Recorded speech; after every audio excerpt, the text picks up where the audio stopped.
Japan, as I experienced it, is about the obsession with doing things properly.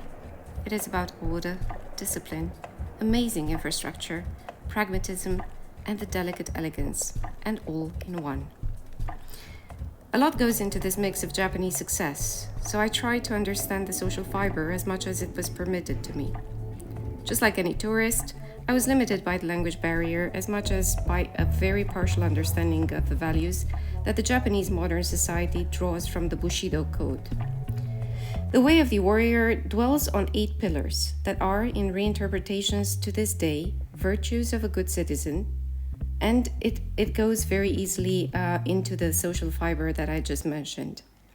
We're speaking about justice or rectitude, courage, mercy, politeness, honesty, honor, loyalty, and self-control, which all in all create what we call character in the Western world.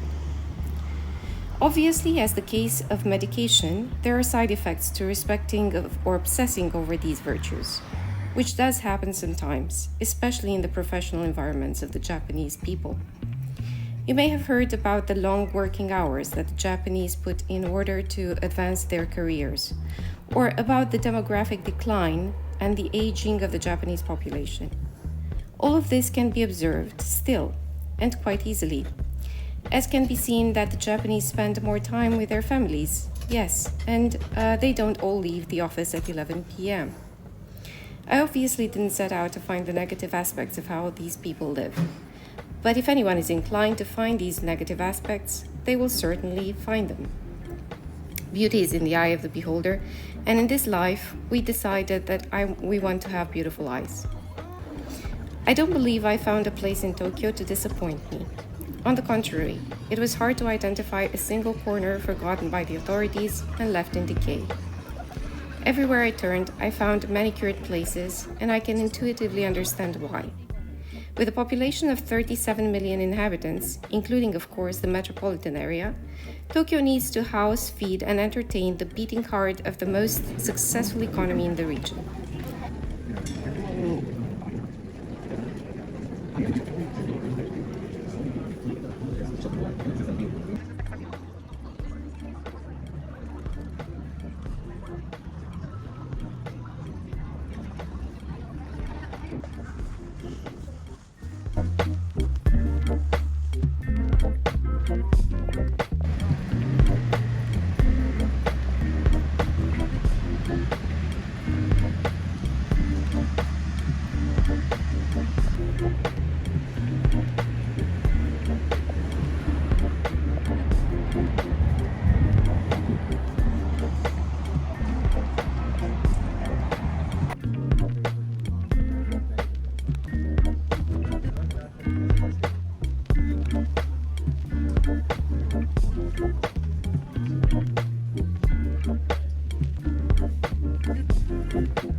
The respect for the citizen, not only as a taxpayer but as a member of society in general, is unmatched in my experience. To illustrate this, if there's a construction site in the area, there are always people guiding passers-by through a special-made corridor and making sure that they pass safely. They apologize vocally for the inconvenience caused, and they bow in respect. Nowhere in the world have I seen these precautionary measures to just not disturb the people around you. I have seen this only on construction sites in Japan, and it has stuck with me. Generally, the crowds are inevitable in Tokyo. And yet, no one touches the people next to them, no one pushes you on the street, and miraculously, no one seems to get angry while waiting in really long queues. There is, at least on the surface, a social harmony, although this might be my biased impression, that of a tourist who tells everyone that Japan plays in a different league, developing nation I visited.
A week in Tokyo did not feel enough for me. A month in Japan went by extremely fast. To really understand this faraway culture, I feel that one must carve out more time and maybe invest into learning a bit of Japanese. The reward must be incredible.